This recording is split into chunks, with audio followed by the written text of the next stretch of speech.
बाळा, आमचीच आठवण काढत होतास ना, त्यामुळेच तर आम्ही प्रकट झालो. अरे मायबाप मानतोस ना आम्हाला, मग तुला पैशांची गरज असताना सांगायचं ना.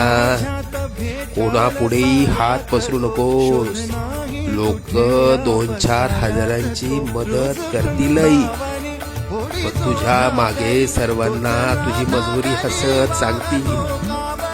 आता तुला कोणापुढे हात पसरण्याची वेळच येणार नाही. तू आजपर्यंत भरपूर दुःख सहन केलंस.